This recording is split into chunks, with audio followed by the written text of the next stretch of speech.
L'union sacrée autour du Mali, une option que tous les Maliens doivent embrasser, surtout en ce moment de grand défi marqué par l'élection référendaire prévue pour demain dimanche. Alors comment relever le défi du rassemblement? La réponse dans le grand format de cette édition.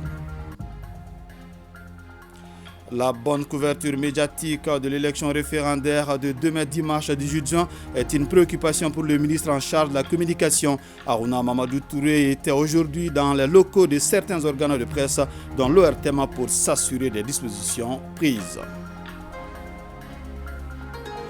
À suivre également dans ce journal l'affluence au niveau des centres de dépôt de dossiers de candidature au compte de la 13e promotion du programme de stage de l'APEJ. La date limite de dépôt initialement prévue pour le vendredi 16 est repoussée au lundi 19 juin 2023. Du sport, il en sera aussi question avec les éliminatoires de la CAN 2023. Les Aigles du Mali affrontent ce dimanche les Diables Rouges du Congo à la faveur de la 5e et avant-dernière journée du groupe G.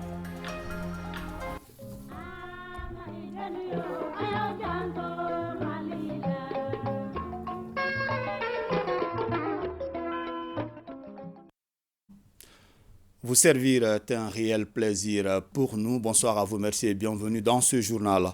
Nous reparlons ce soir du discours du président de la transition à l'occasion du référendum constitutionnel prévu ce dimanche. Le colonel Assimi Goïta évoque les mesures qui ont permis de rendre inclusif le projet de constitution. Nous l'écoutons. Avec le référendum constitutionnel du 18 juin 2023, c'est une étape importante du processus de refondation de l'État qui sera franchi. C'est surtout une nouvelle page de la lutte héroïque de notre peuple pour sa souveraineté qui sera écrite en lettres d'or. L'élaboration d'une nouvelle constitution, faut-il le rappeler, était l'une des exigences fortes des assises nationales de la refondation au regard des graves crises politiques que notre pays a connues depuis l'instauration de la démocratie.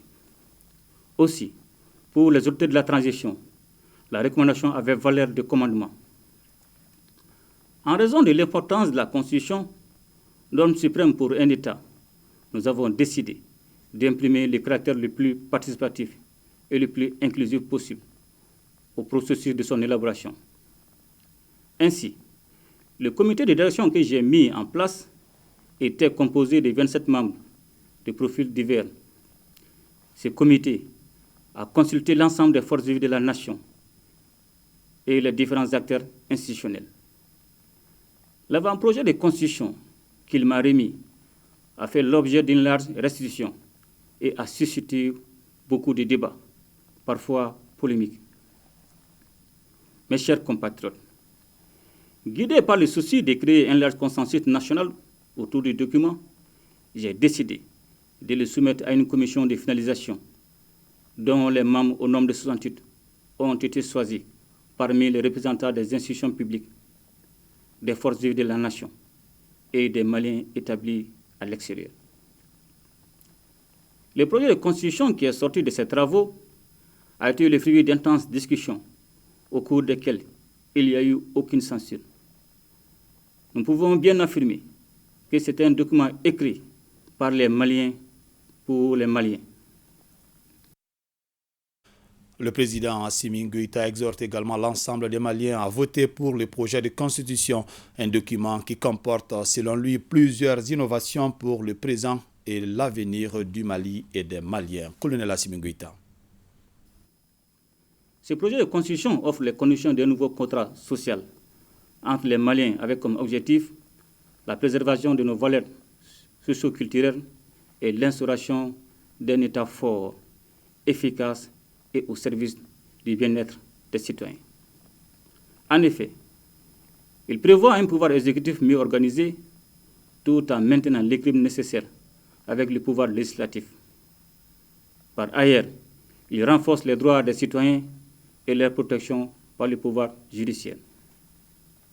Sur un autre plan, le projet de constitution innove sur plusieurs questions comme la constitutionnalisation de la lutte contre la corruption, la possibilité de décision des hauts responsables de l'État, l'érection des langues nationales au statut de langue officielle, La vision de la laïcité du peuple malien qui ne s'oppose pas aux religions et dont l'objectif est de renforcer le vivre ensemble. La reconnaissance des légitimes traditionnelles, la préservation de nos valeurs sociétales et autres. En définitive, avec ce projet, nous faisons le pari sur l'avenir de notre État, la restauration de son autorité et la confiance retrouvée entre les institutions et les citoyens. Le contexte international impitoyable pour les faibles nous rappelle la nécessité de préserver la cohésion nationale et de nous retrouver autour de l'essentiel, notre chère patrie. C'est pourquoi nous devons constamment inscrire nos actions dans une vision patriotique fondée sur les principes visant le respect de la souveraineté du Mali, le respect des choix stratégiques et des choix des partenaires opérés par le Mali, la défense des intérêts vitaux du peuple malien dans les décisions prises. Le référendum du 18 juin nous en donne l'opportunité, car il s'agit d'en faire un moment de communion et de convivialité nationale, consacrant la naissance officielle du Mali Koura. C'est donc avec une grande foi en l'avenir de notre peuple que je vous exhorte à aller voter massivement le 18 juin pour le projet de constitution, afin d'ouvrir la voie à un pays politiquement stable et une gouvernance démocratique, gage de progrès économique et social. En prélude au scrutin référendaire de ce dimanche 18 juin, le ministre de la Communication, de l'économie numérique et de la modernisation de l'administration s'est rendu successivement à la NCD, à la MAP, à l'ERTM et à la Maison de la Presse.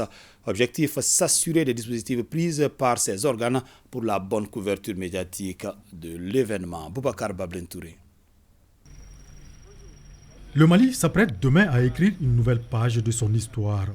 Le référendum, la presse dans son ensemble a un rôle prépondérant pour la réussite de ce rendez-vous historique.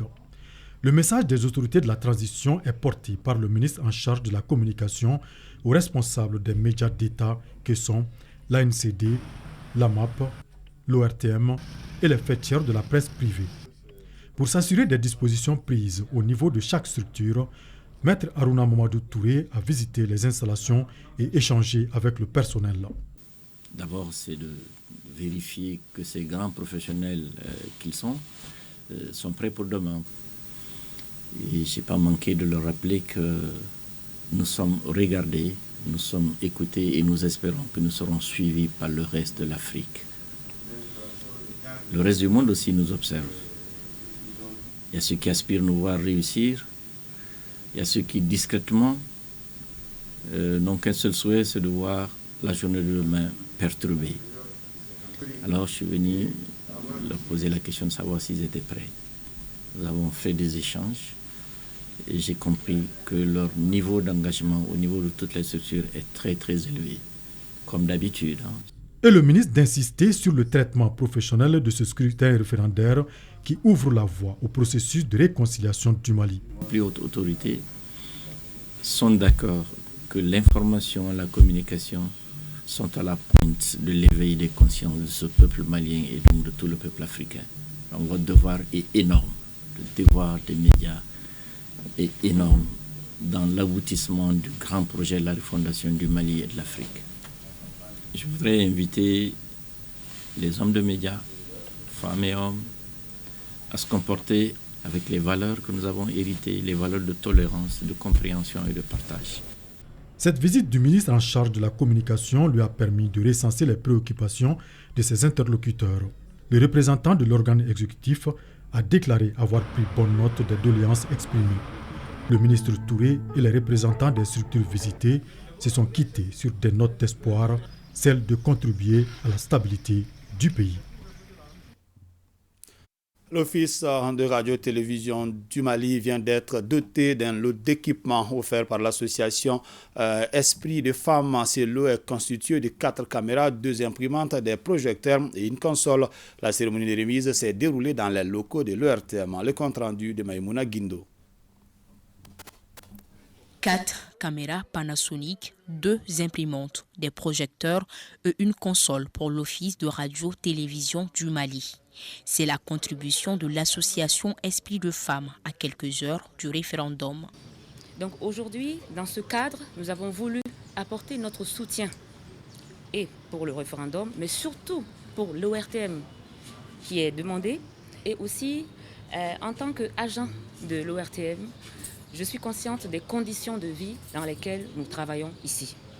Donc quand j'ai eu cette occasion pour faire cette donation à l'ORTM, je n'ai pas hésité une seconde.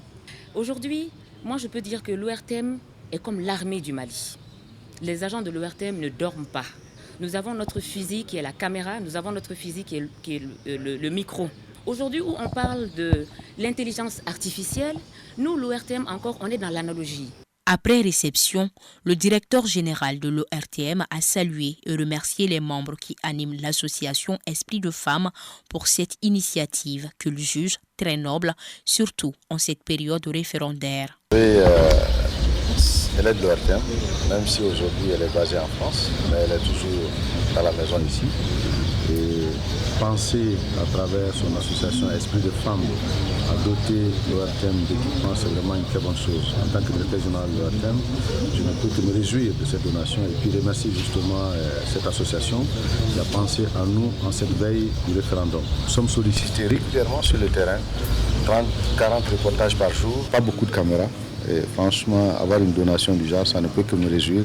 Je remercie encore une fois l'association et je vais tout de suite prendre l'engagement que nous ferons bon usage de cet équipement. Et nous espérons que, comme je l'ai dit, ça va faire tache d'huile. D'autres bonnes volontés vont s'inscrire dans la même dynamique, appuyer l'ORTM. Quand vous appuyez l'ORTM, c'est quand vous appuyez le Mali. Nous sommes aujourd'hui, comme elle l'a dit, dans la guerre de la communication. C'est une autre forme de guerre, justement. On a les micros, on a la caméra, mais si on nous appuie à ce niveau, vraiment, ça ne peut que nous renforcer dans le travail que nous faisons au quotidien. Je rappelle, ici, on travaille 7 jours sur 7, pratiquement 24 heures sur 24. La caméra étant l'un des premiers éléments importants dans la chaîne de production, ces caméras à multiples fonctions renforceront donc considérablement la capacité opérationnelle de l'ORTM, la passion du service public. Plus de 4000 observateurs nationaux et internationaux superviseront les opérations référendaires de ce dimanche 18 juin. Avant d'aller dans les bureaux de vote à Bamako et à l'intérieur du pays, ils ont été rencontrés ce matin au CICB par le président de l'autorité indépendante de gestion des élections EGA. Ils ont été suffisamment informés sur les actions entreprises pour le bon déroulement du scrutin. Mamari Kone. C'est un cadre d'échange et d'information du Collège de Liège avec les missions d'observation électorale. Objectif, partager avec elles toutes les informations sur les préparatifs et le déroulement des opérations référendaires. Le président de Liège a tout d'abord souhaité la bienvenue aux observateurs internationaux. Il a ensuite expliqué le fonctionnement et l'organisation de sa structure ainsi que les actes posés. Il a enfin situé la rencontre dans son contexte. Toutes les habilitations ont été prises, toutes les informations ont été données sur les différentes zones sur lesquelles vous avez choisi ou fait des options pour pouvoir intervenir. Je pense que chacun de nous aussi sait que l'observation est encadrée. L'observation des élections répond à des normes, à des critères. Dans son intervention, le superviseur de l'observation électorale au niveau de Liège, le général Siaga Sangari, s'est beaucoup apaisanté sur le contexte dans lequel se tient le référendum. La montée en puissance de nos forces armées a permis de mener des opérations d'envergure qui ont pu avoir des résultats concluants. L'armée a monté une opération spéciale pour la sécurisation du processus électoral qui aura sans nul doute des résultats satisfaisants qui permettra l'ouverture et le fonctionnement des bureaux de vote. Au total, ils sont 4225 observateurs, dont 45 internationaux, à être accrédités pour l'observation du scrutin de ce dimanche. Nous restons avec le président de l'autorité indépendante de gestion des élections qui invite tous les électeurs de l'intérieur et de l'étranger à se rendre aux urnes demain pour exercer en toute liberté leur droit de vote et exprimer leur choix en toute conscience. Nous vous proposons d'écouter Moustapha Sissé, président de Liège, des propos recueillis par Mamari Kone. Demain, dimanche 18 juin 2023, se tiendra par la grâce de Dieu le référendum constitutionnel dans notre pays. Ce référendum, faut-il le souligner, est le passage indiqué pour traduire en actes concrets les aspirations profondes du peuple malien en matière de refondation, telles que clairement exprimées lors des Assises nationales de la refondation. Organe chargé de l'organisation et de la gestion de toutes les opérations référendaires et électorales, l'autorité indépendante de gestion des élections EJ, par ma voix, invite tous les électeurs, citoyens maliens de l'intérieur et de l'étranger, à se rendre aux urnes demain dimanche 18 juin 2023 pour exercer en toute liberté leur droit de vote et exprimer leur choix en toute conscience, le vote étant un acte citoyen. Par le présent référendum, il s'agit d'adopter notre nouvelle loi fondamentale, à savoir la Constitution.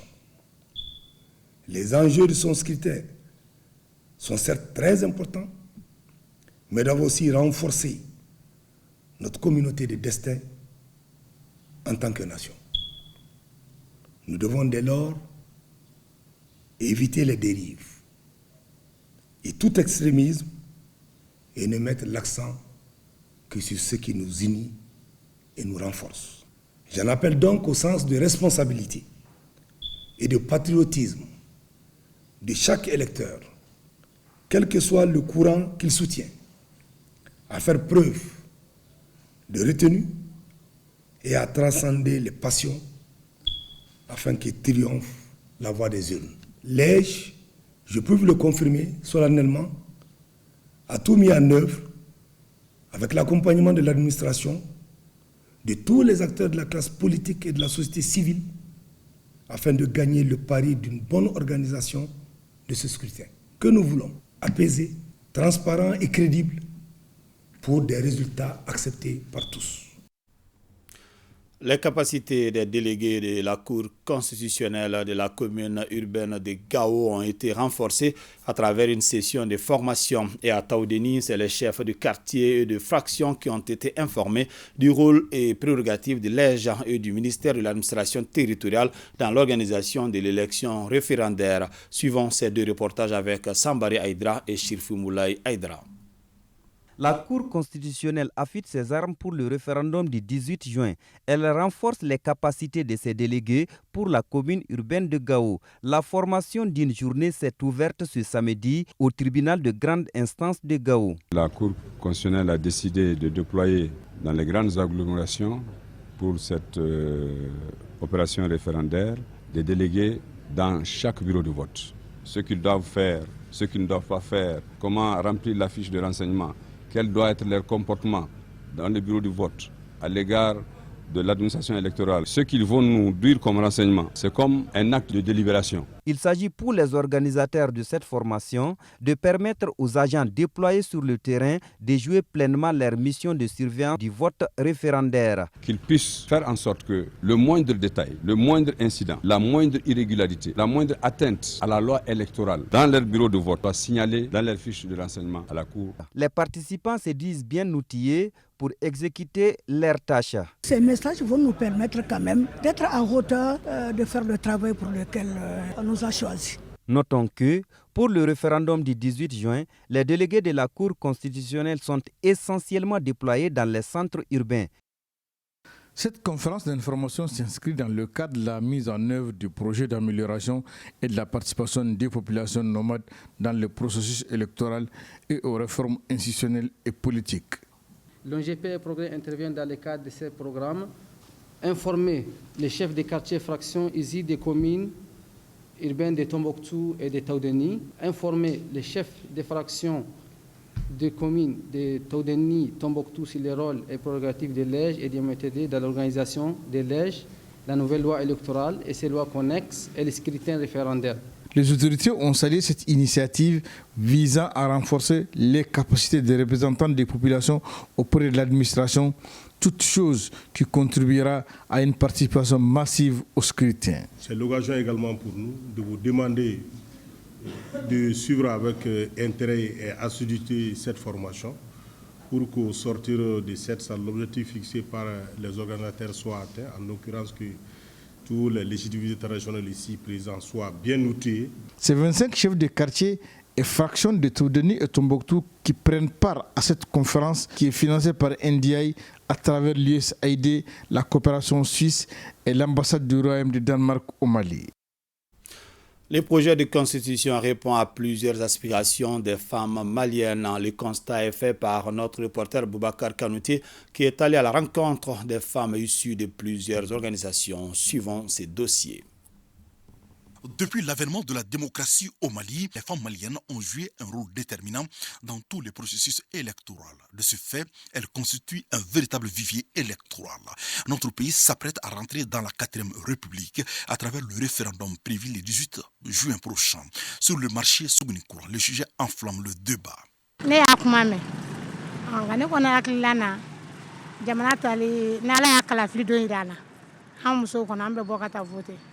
Je suis au courant de ce projet de constitution et j'adhère parfaitement au processus. Notre pays se trouve dans une situation inconfortable. Depuis des années, nous saluons cette initiative des autorités de la transition. Je voterai Inch'Allah.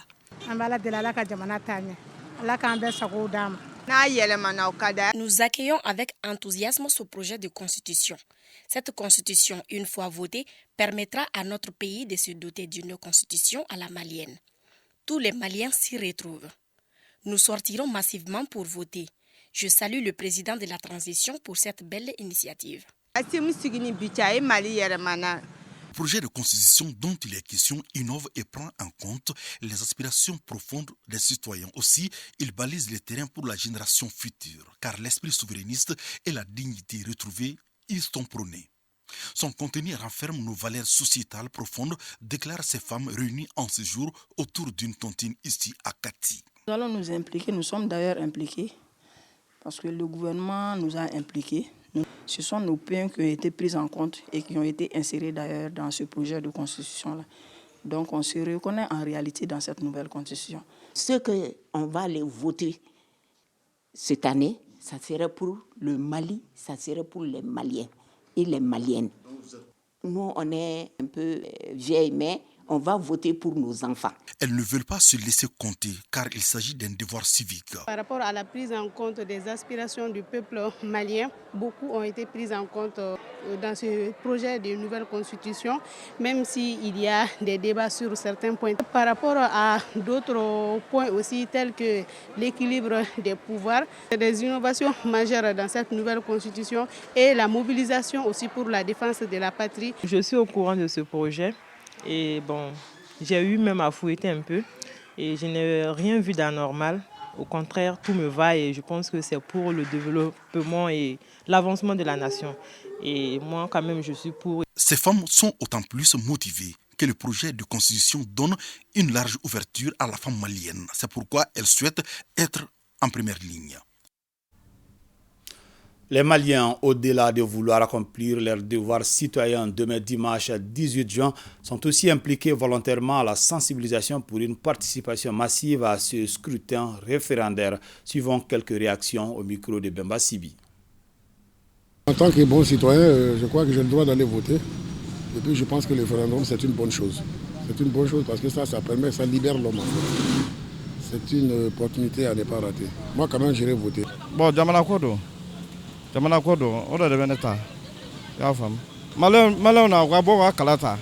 Anga hereba muna ala kulatike. Ma fam. Letna fkota antna kota. Manga hereba muna na ola to de kadai. Akoni kadne bega voter jamana ke basigi. Na basigira. Oh, ni ala be minga boke. Oh, koni kadne. O ye nega la ine fana.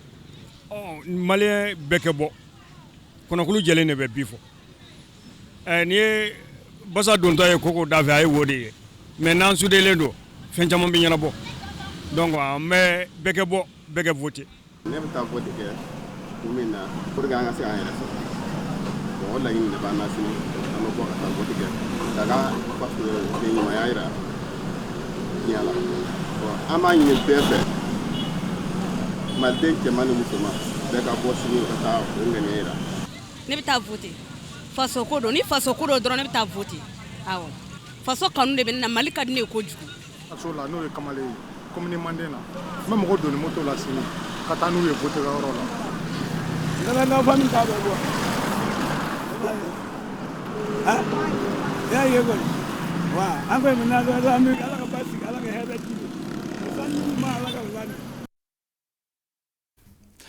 La mission d'observation des élections au Mali était face à la presse cet après-midi. C'était pour informer l'opinion nationale et internationale de la mise en place de sa cellule de veille électorale basée à l'hôtel Azalaï. Pour plus de précisions, écoutons le chef de la mission, Dr Ibrahim Sango, au micro de Alpha Maïga.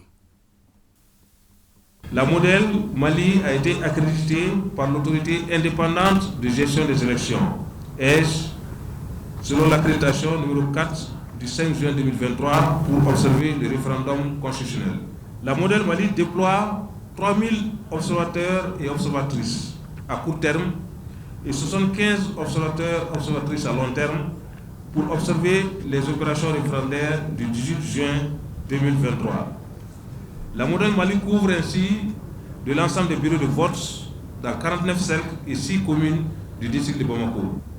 Concernant la mise en place de la cellule de veille électorale, à l'occasion du référendum du 18 juin 2023, une cellule intégrée de veille électorale est basée à l'hôtel Azalaï Salam. Elle est opérationnalisée sur 3 jours à compter de la veille du scrutin, donc aujourd'hui. La cellule de veille constitue un dispositif de suivi, de coordination, d'analyse et d'alerte en temps réel sur les conditions d'organisation des opérations électorales et est composée de 3 chambres.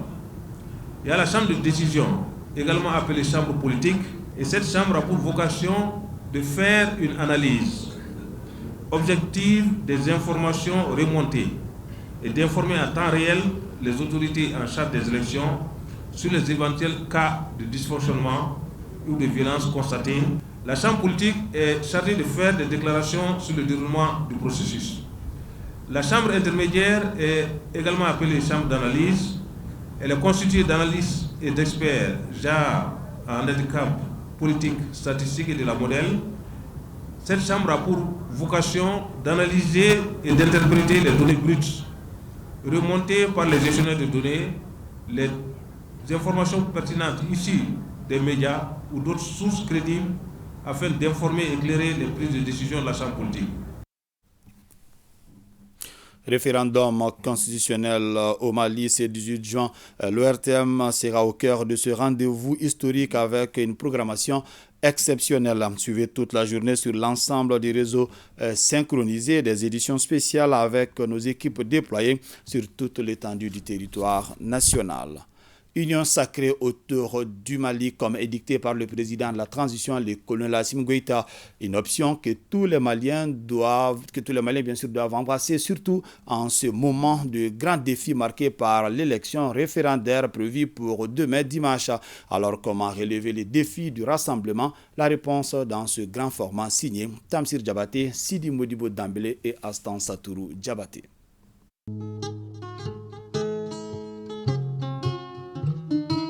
Le bateau Mali tangue, mais ne chavirera jamais. Cette assertion mandingue prend sa source dans nos réalités socio-culturelles.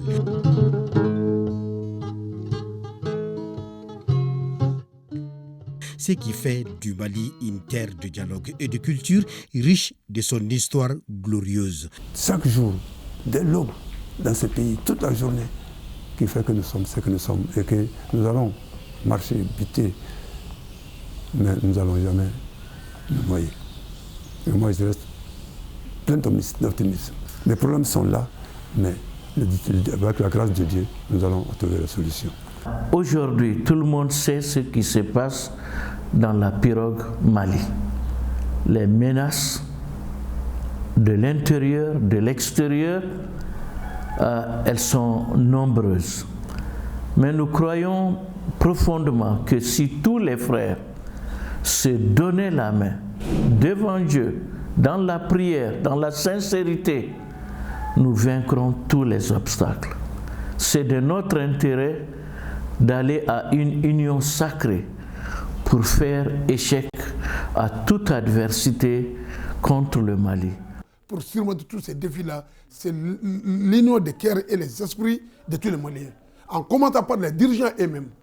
et la population aussi. Chacun avoir le courage de laisser les petits querelles, les petits problèmes entre nous là, pour voir le Mali, comment sauver l'essentiel qui est le Mali. Et qui semble inspirer les témoins et les grands témoins de l'histoire à faire de la devise du Mali un peuple, un but, une foi.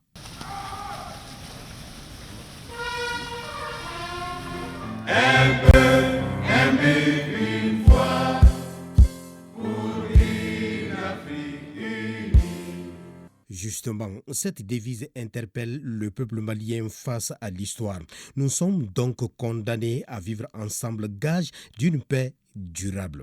Et pour le président, au-delà des subtilités doctrinales et divergences de vues, le moment est venu de faire l'union sacrée autour du Mali. Je lance un appel à tous les Maliens, comme on a coutume de dire dans l'armée, de resserrer les rangs, de faire l'union sacrée autour du Mali, de faire l'union sacrée autour des réformes politiques et institutionnelles, et surtout de faire l'union sacrée autour de la défense de la patrie. Ce qui nous unit doit être plus fort que ce qui nous divise. D'où cet appel du patriarche d'Ignaré depuis le vestibule à penser Mali, à réfléchir Mali et à agir Mali pour une cause nationale. Il n'y a pas votre Mali, mon Mali, il y a le Mali de nous tous. Et nous avons chacun un idéal pour ce Mali-là. C'est le Mali qui domine, c'est le Mali qui émerge, c'est le Mali de notre satisfaction et de nos rêves. Et ce n'est pas possible quand les gens sont à terre. Il faut que les gens se mettent debout et qu'ils se serrent les reins et qu'ils cherchent à construire leur pays. Je vois une dame Dar Salam là. Ni me siri wolo ni tesmablé. Ne voulez quand c'est kala de la ka jamana basiki. Voilà. Donc une qui attend, bon bientôt bientôt le Seigneur va l'appeler. Mais voilà sa préoccupation. Et ça il faut multiplier par combien? Par 10, par 20, par 30, par 40. Voilà une qui a fait cette confidence. Ce n'est pas une chrétienne. Mais Makorobado, nous nous préoccupons de l'avenir de nos enfants et de nos petits-enfants. Nous ne faisons plus rien, nous ne pouvons que prier. Et pour les leaders religieux et légitimité traditionnelle, le défi du rassemblement s'appelle se donner la main et regarder dans la même direction pour faire face à l'essentiel qu'est le Mali. Ce qui devrait permettre aux Maliens de rebondir pour l'intérêt du pays. Allons-nous attendre notre malheur qui nous arrive ou allons-nous l'affronter et faire face? Qu'ils sachent que leur devoir c'est de défendre leur pays. Nous n'avons pas 10 000 pays, nous avons un seul pays, le Mali. En attendant de partir, nous demandons au Seigneur de continuer à bénir ce pays. Parce que, encore, Allah Kairaka encore. Nous ne pouvons pas dire Allah Kairaka encore. Et si pendant notre vie, nous semons la pagaille, la sagesse est là. Et moi, je demande à tous les Maliens, en tout cas, de s'inscrire à l'école de la sagesse. C'est seulement cette unité, ce rassemblement, cette fraternité des Maliens qui a promis de transcender cela du nord au sud, de l'est vers l'ouest. Et je crois que tout le monde a déjà compris l'importance de cette unité, les bénéfices que nous avons dans cette unité. Je pense que nous ne faillirons pas dans l'avenir pour avoir encore cette unité, ce rassemblement pour aller de l'avant. Le Mali qu'on a hérité à nos ancêtres, qui est avec nous, on frappe notre poitrine, Babemba, Samouré, El Ajouatal, Firoun, et ils ont vécu leur moment. Tous ces complots-là contre le Mali, ça c'est notre chance. Mais seule arme que nous pouvons utiliser pour vaincre, c'est l'union de tous les Maliens. Si l'union fait la force cette fois-ci, c'est le Mali.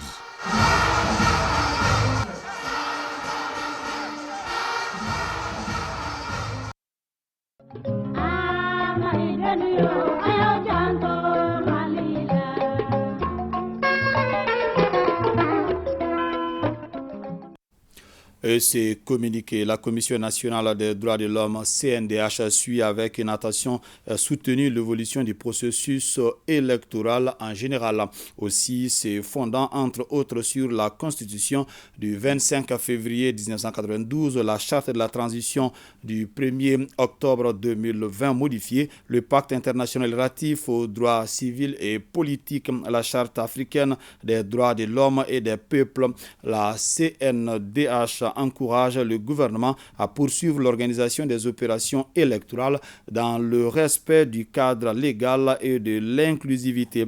Invite le gouvernement à redoubler d'efforts pour la sécurisation des personnes et leurs biens au cours de ce processus. Appelle les acteurs politiques, les leaders religieux et les populations au calme et à la cohésion sociale afin d'éviter à notre pays d'autres troubles porteurs d'abus et de violations des droits humains. Tenu à Ségou de la célébration du Mawlud 2023 de l'association Ansardine Internationale, durant des heures, Chérif Ousmane Madani Aïdara a entretenu le public sur la vie du prophète Mohammed, paix et salut sur lui, les règles et les valeurs de l'islam. Occasion aussi pour lui d'inviter les Maliens à s'unir et à se donner la main pour bâtir ensemble le Mali. Ramata Konaté. Des milliers de fidèles et autres invités à l'écoute du guide spirituel Chérif Ousmane Madani Aïdara. Ces invités sont venus de l'intérieur et de l'extérieur du pays pour célébrer le Mawlud ou la naissance du prophète Mohammed, paix et salut sur lui, édition 2023 à Ségou. Je suis venu de Ségasso pour participer à ce Mawlud. C'est une joie pour nous les musulmans de fêter le Mawlud. S'il n'y a pas l'union, il n'y a pas de force. Des heures de prêche sur la vie du prophète, paix et salut sur lui, et les valeurs prônées par l'islam. Parmi ces valeurs, l'éthique, la morale, la tolérance. Ces messages-là sont des messages importants dans ce domaine-là. Tolérance non seulement entre les musulmans, mais aussi tolérance entre la communauté musulmane et les autres communautés sœurs, pour un meilleur vivre ensemble. Surtout la force du message, à savoir ce qu'on voit, ce qu'on entend essentiellement dans ses prêches à lui, c'est la laïcité. Vous avez dû voir le pasteur Diabaté intervenir en pleine séance de Mawlud. Ça, c'est assez révélateur. Je suis très ravi de cette invitation. Ça fait la deuxième fois ou la deuxième édition que le cheikh m'appelle pour assister à ses prêches. Vraiment, le contenu est vraiment intéressant. Notre objectif, c'est la meilleure compréhension de l'islam. Nous prônons la tolérance, la paix et nous incitons les Maliens à l'union des cœurs et des esprits pour le Mali. Autre temps fort de cette troisième édition du Mawlud délocalisé à Ségou, des bénédictions pour la stabilité et l'émergence du Mali. Le parti Alliance pour la refondation du Mali soutient la décision stratégique des autorités de la transition relative au départ de la MINUSMA. Sans délai, le président du parti, Mohamed Ousmane Ag Mohamedoun Aïdara, invite par ailleurs les Maliens de tous bords à une mobilisation générale pour faire bloc derrière les autorités du pays. Nous l'écoutons au micro de Boubacar Kanouté. Il y a de cela quelques mois, suite au ras-le-bol de nos populations et leur dénonciation de la MINUSMA quant à la non-visibilité de son impact positif, concret et réel sur la paix depuis 10 ans, et les critiques acerbes exercées contre elle par la population, qui estime avec conviction et à raison que la MINUSMA fait partie, et sans doute désormais, des problèmes et non de la solution.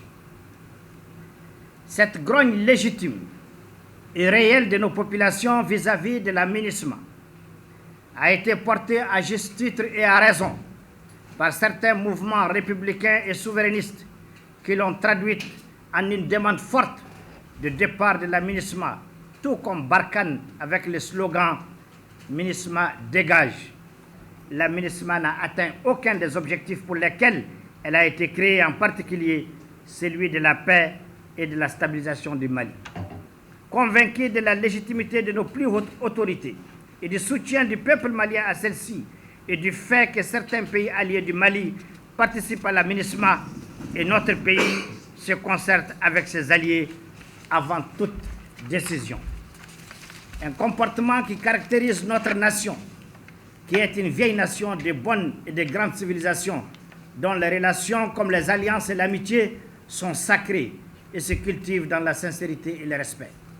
C'est pour toutes ces raisons qu'à cette époque, l'AREMA s'est abstenu de faire une déclaration ou d'un appel quelconque afin de ne pas interférer dans la démarche civilisée et courtoise de nos plus hautes autorités en rapport avec nos alliés sincères pour qu'enfin l'aménagement entende et respecte la volonté des Maliennes et Maliens. Par contre, l'AREMA restera totalement mobilisé au nom du peuple malien pour soutenir toute décision que prendront les plus hautes autorités légitimes, patriotiques et rassurantes, avec à leur tête son Excellence, le colonel Assimi Goïta, président de la transition, chef de l'État. Enfin, le Mali appartient aux Maliens. Personne ne peut aimer le Mali plus que les Maliens eux-mêmes. MINUSMA, partez sans délai, c'est la volonté du peuple. MINUSMA, partez sans délai, c'est la volonté du peuple. MINUSMA, partez sans délai, c'est la volonté du peuple. Le peuple s'est assumé, il s'assumera davantage. Vive le Mali, vive nos FAMA, vive l'assimisme.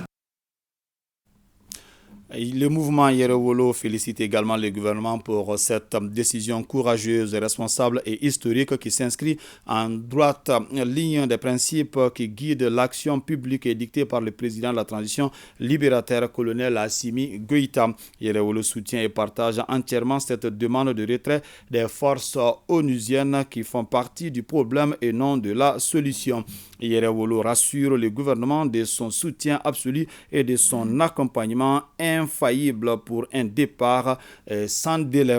Yerewolo remercie une fois de plus toutes les forces patriotiques, les forces du changement et les forces révolutionnaires qui se sont mobilisées le 28 avril et 25 mai 2023 pour la même cause. En conséquence, Yerewolo appelle le peuple de Modibo Keïta à l'ultime mobilisation patriotique ce 23 juin pour appuyer cette demande de retrait. Et puis le parti Nouvel Espoir pour le Mali, NEMA, et le mouvement social pour le renouveau, MSR, et Djitoumou Dambé saluent cette décision courageuse et fortement attendue par le peuple malien.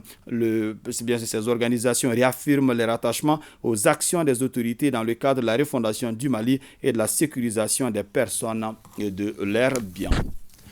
La coalition citoyenne de la société civile pour la paix, l'unité et la réconciliation nationale a présenté son 8e rapport sur la situation sociopolitique du Mali à la date du 1er octobre 2022 au 30 avril 2023. Le rapport souligne la nécessité de dialogue intermalien pour la paix et la réconciliation nationale. Jules Sambou Sissoko. Le 8e rapport de la coalition citoyenne de la société civile pour la paix, l'unité et la réconciliation nationale, CCSC-PURN, traite de la situation politique, sécuritaire, économique et sociale du Mali allant du 1er octobre 2022 au 30 avril 2023. Il s'articule sur 4 thématiques majeures.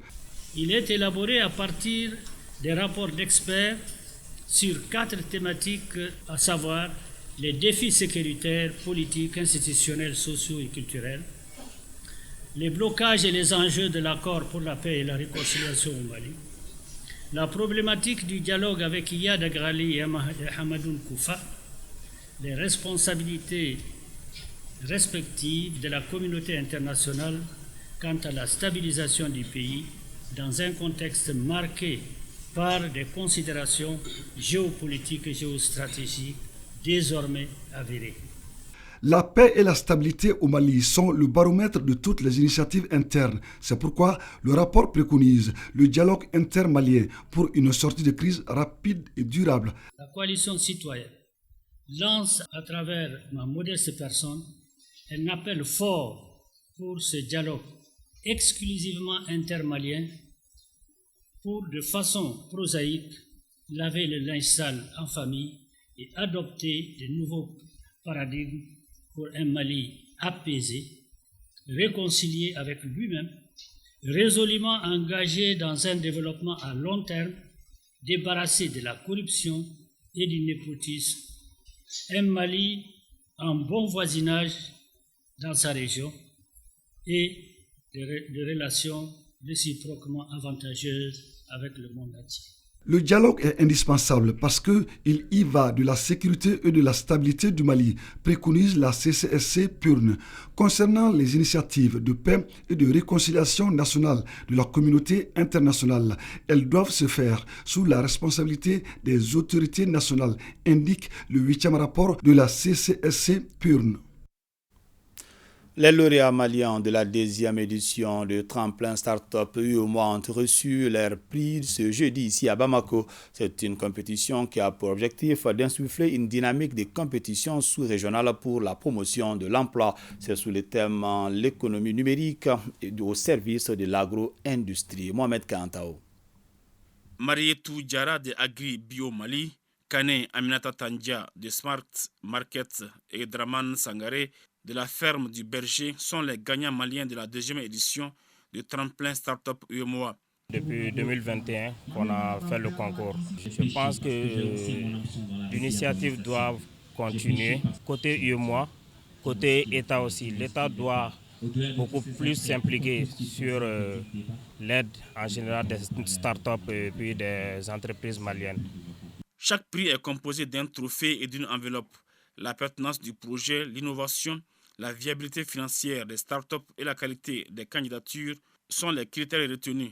Pour les points focaux des tremplins startup UEMOA, une telle compétition n'est pas sans peine. Bien sûr, on rencontre des difficultés parce que les jeunes ne sont pas bien formés, il faut le reconnaître. Et vous savez, dans cet espace, il y a des pays qui sont carrément en avance sur d'autres, il faut le dire. Le Mali n'est pas aussi à la traîne, mais je demande quand même aux jeunes Maliens de redoubler de courage et de travailler davantage pour rapporter tous les prix. Ça fait la promotion du moment où ça met en lumière des champions nationaux. Et ça permet un brassage entre les pays et pouvoir tirer l'expérience des autres pays pour améliorer, en tout cas dans nos propres pays. Tremplin Startup UEMOA, qui bénéficie de l'accompagnement constant du gouvernement, est une initiative de la commission de l'UEMOA. Dans le contexte actuel de crise économique, le développement d'entreprises d'un tout nouveau constitue l'un des leviers pouvant favoriser la formation de partenariats dynamiques avec les secteurs de la société civile et le secteur privé, en vue d'améliorer la qualité des prestations de services au profit de nos comités de l'espace UEMOA. Le thème retenu pour cette 2e édition, l'économie numérique au service de l'agro-industrie, il vise à soutenir la transformation numérique dans le secteur de l'agro-industrie en Afrique et augmenter la productivité et les revenus des agriculteurs. Pour cette édition, les 3 prix d'encadrement ont été décernés à Impact Hub Bamako. Sur une enveloppe financière de 214 millions, le Mali a reçu 18 millions de francs CFA. Voyons à présent l'affluence au niveau des centres de dépôt des dossiers de candidature au compte de la 13e promotion du programme de stage de l'Agence pour la promotion de l'emploi des jeunes APEJ. La date limitée des dépôts initialement prévue pour le vendredi 16 est repoussée au lundi 19 juin 2023. Bemba Sibi. La devanture du centre de dépôt de la rive gauche de l'Agence pour la promotion de l'emploi des jeunes APEJ, envahie par les candidats à la 13e promotion du programme de stage de l'Agence. Si l'espoir de décrocher un premier stage professionnel anime certains, d'autres sont motivés par la perspective d'avoir une nouvelle expérience. En ce moment, je n'ai pas trouvé la difficulté par rapport aux informations. Je ne sais pas qu'il y a beaucoup de personnes ici. C'est pour cela que moi je suis venu à la dernière minute. C'est ma première fois. C'est avant-hier soir que j'ai reçu la nouvelle. Hier c'était chômé. Je n'ai pas encore déposé mais je suis là pour le dépôt. Je n'ai pas eu de difficultés. J'ai été aidé par mes camarades. Donc j'ai pu remplir mes fiches. On est en chômage parce que j'ai sorti avec le diplôme du BTD depuis 2019. Bon, effectivement, je n'ai pas eu un emploi, mais je travaille dans les sanctuaires. Bon, ça sera une occasion maintenant, si j'ai eu science, maintenant de trouver parmi les admis, voilà, ça sera une science pour moi. Je viens de finir mes études à l'extérieur et maintenant je suis à la recherche d'un stage et quand j'ai vu, comment on appelle, l'offre, je me suis vite précipitée à venir faire le dépôt. Je restais optimiste. L'optimisme reste de mise pour espérer être parmi les 2000 stagiaires du programme de cette année. Chacun s'affaire donc au dépôt de son dossier. Ici, on retire et remplit le formulaire de demande de stage avant de faire un peu plus loin la queue pour le dépôt. d'année en année, l'engouement des jeunes diplômés pour ce programme augmente. Le programme pour lequel les jeunes sont en train de s'inscrire a été validé par le Conseil des ministres lors de sa session ordinaire du 31 mai 2023. Et le 12e programme, nous avons reçu 22 255 candidatures. Aujourd'hui, nous sommes à 16 134 candidatures. Et ce qui est sûr, nous allons recevoir pas moins de 30 000 cette année. Et ça ne prend pas en compte, cette situation ne prend pas en compte les dépôts effectués au niveau des structures partenaires telles que les mairies, les gouvernorats et les préfectures.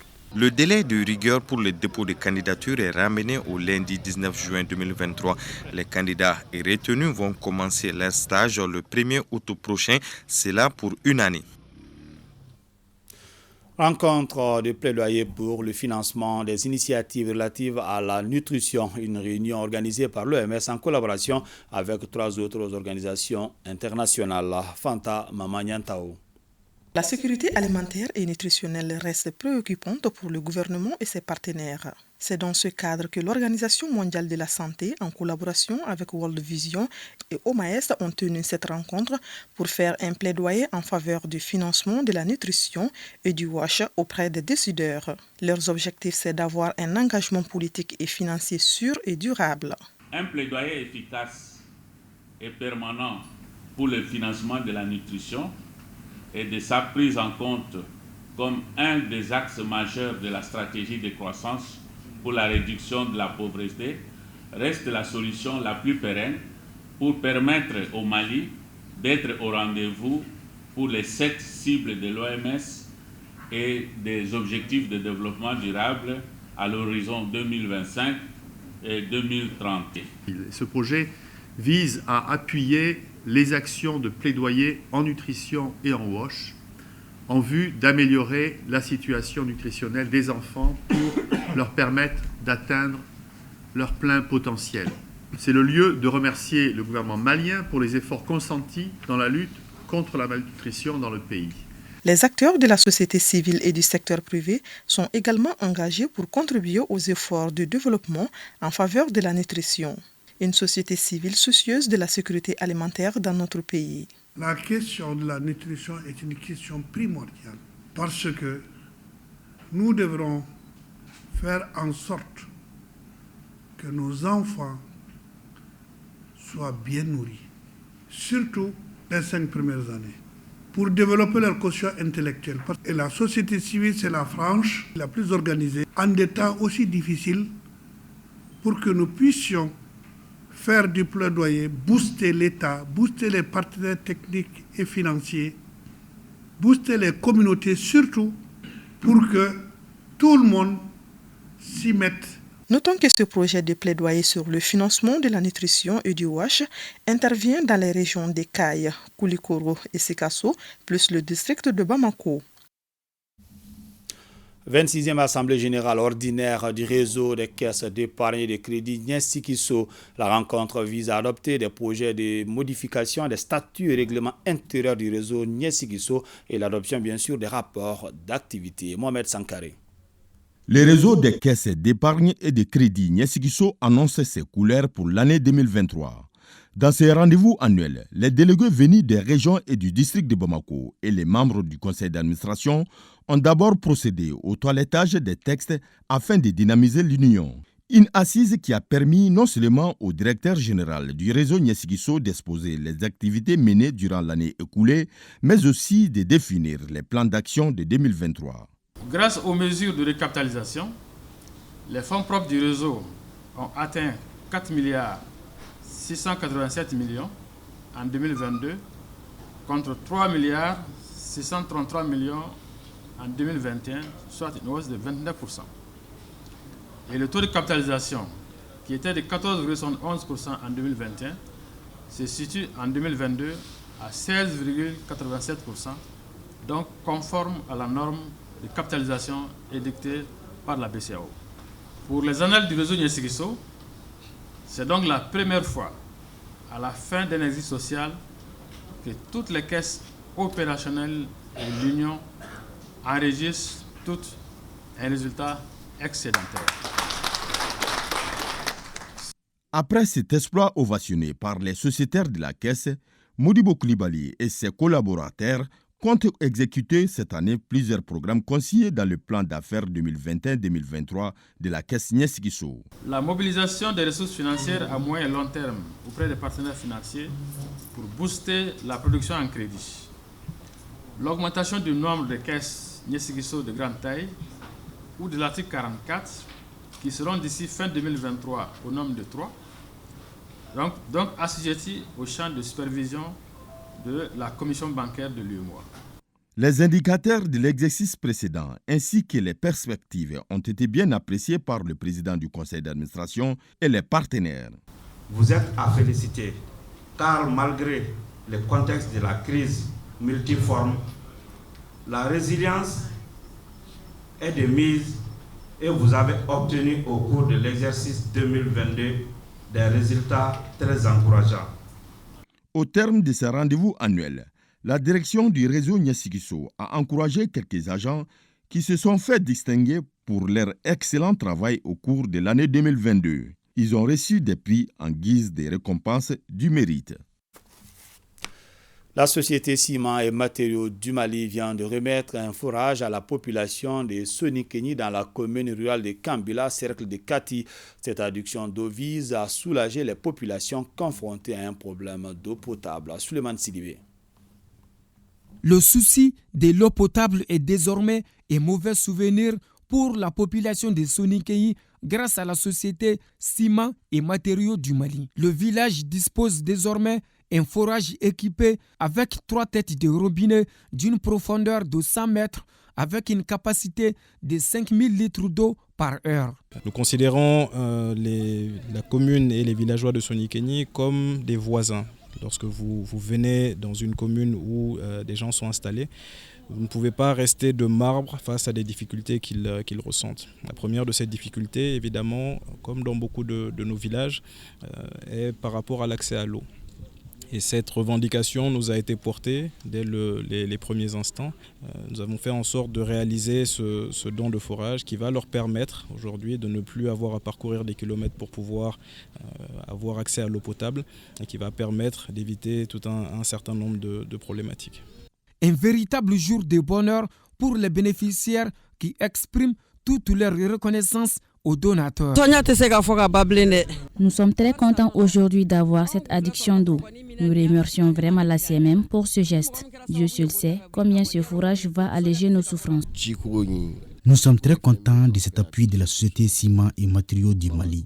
Elle vient d'enlever une grosse épine de nos pieds, car ce travail est le nôtre en tant que premier responsable de la commune. Vraiment, nous disons merci aux donateurs, que Dieu les récompense. La réalisation de ces forages s'inscrit dans le cadre du programme de développement communautaire de la société Ciment et Matériaux du Mali. Le forage a coûté 10 millions de francs CFA aux donateurs.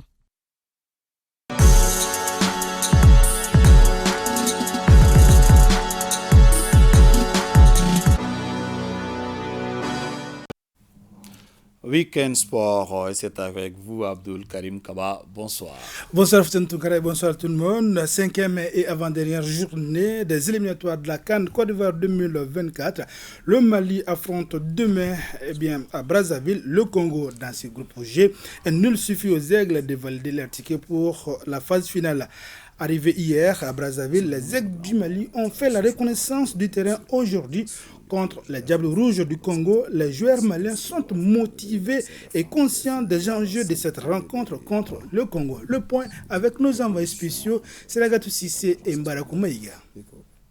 Avec 9 points au compteur, au même titre que la Gambie, les Aigles du Mali concentrés n'auront besoin que d'un nul, à défaut d'une victoire face aux Diables Rouges du Congo ce dimanche pour valider leur billet en vue de la CAN 2023. Sur la pelouse synthétique du stade Alphonse Massamba Déba, la dernière mise en place tactique est ficelée. Elle va très bien. Les joueurs se sont bien préparés là depuis on va dire une petite dizaine de jours. Écoutez, décisif bien sûr. Maintenant, il y a un point qu'il ne faut pas oublier. Il faut qu'on prenne un point en 2 matchs. Donc on se met un petit peu de pression, il n'y a pas de problème. Voilà, parce que la pression, on se l'est mise par rapport au dernier match qu'on n'a pas bien négocié contre la Gambie et au Maroc. Donc on se doit d'avoir une revanche vis-à-vis de nous déjà, et ensuite vis-à-vis du peuple malien. Maintenant, on va tout faire pour gagner ce match, parce qu'on rentre sur le terrain pour le gagner. À l'aller, le Mali avait largement gagné 4-0. Un peu plus d'un an, les retrouvailles présentent un enjeu capital. L'équipe est prête pour le rendez-vous demain et Inch'Allah, on fera tout pour ramener les 3 points à la maison. Le match Congo-Mali est officié par un quatuor d'arbitres marocain. Coup d'envoi, 16h temps universel. À suivre cette rencontre sur nos antennes, signalons que au stade du 26 mars, il y a une année et 13 jours, soit samedi 4 juin 2022, les Aigles du Mali avaient gagné par le score de 4-0 contre les Diables Rouges du Congo. En ce qui concerne l'autre match du groupe, mercredi dernier, la Gambie est allée battre le Soudan du Sud par 3-2. Du coup, les Scorpions de la Gambie avec 9 points sont venus à hauteur des Aigles du Mali. Bonne chance donc aux Aigles du Mali par rapport à cette rencontre de demain contre le Congo. Du football toujours avec la 25e journée du championnat national de Ligue 1 qui a démarré aujourd'hui avec 5 rencontres. Le leader, l'ASL de Bamako, a battu l'AS Police par 1-0. L'USFAS est venu à bout de l'US Bougouni, battu par 3-0. Afrique Football Elite a été battu par l'AS Bagadjan et Baraouli, 0-1. C'est par ce même score d'1-0 que Binga FC a dominé le SOB et également même score entre Yellow Olympique et USC Kita. Victoire donc des Kitois. La 25e journée prendra fin lundi avec 3 matchs, notamment Stade Malien de Bamako, 11 créateurs Nyarela, l'AFR Club de Bamako, de Luba Athletic Club et ASCO, AS Black Star de Badalabougou. Déjà hier, les 2 rencontres en retard de la 23e journée ont été jouées. Le Djoliba a été battu par le 11 créateur de Nyarla, 1-2. El Siba a été battu également par le Stade Malien de Bamako par ce même score de 2-1. Nous allons enchaîner avec cette fois-ci la remise des drapeaux aux équipes de handball beach, de basketball 3 contre 3 et de tech ball. Eh bien, ces 3 disciplines ont reçu respectivement le drapeau national hier, vendredi 2 mai, du ministre de la Jeunesse et des Sports, Moussa Agataer, en présence du président de la Fédération malienne de handball, le lieutenant Cheikh Mamadou Chérif Tunkara. Eh bien, le basketball ira défendre ses titres dans la compétition et pour le handball, c'est une première. Pour le beach handball, c'est bien sûr la 2e édition des Jeux africains sur bien sûr la plage. 53 pays sont attendus pour la compétition, soit 1100 sportifs, 30 épreuves masculines et féminines dans 16 disciplines, dont des spécialités. Des démonstrations ont été annoncées la veille. L'Association des comités nationaux olympiques d'Afrique, ACNOA, tiendra son assemblée générale. Les Jeux africains des plages sont qualificatifs pour les Jeux mondiaux des plages Bali, Indonésie. Ces Jeux auront lieu du 5 au 12 août 2023. Merci Abdul Karim Kaba pour toutes ces informations. Merci bien Fousseni Tunkara. À suivre dans nos programmes après ce journal et magazine sur les réalisations du projet renforcement de la santé publique à Sikasso afin d'améliorer l'accès des femmes et des filles à la santé et la reproduction. Un projet financé par l'Agence espagnole de coopération internationale au développement. Magazine à suivre donc après ce journal. Référendum constitutionnel au Mali, c'est 18 juin. Le RTM sera au cœur de ce rendez-vous historique avec une programmation exceptionnelle. Suivez toute la journée sur l'ensemble des réseaux synchronisés des éditions spéciales avec nos équipes déployées sur toute l'étendue du territoire national. Ainsi prend fin ce journal. Merci de l'avoir suivi. Que le bon Dieu nous protège.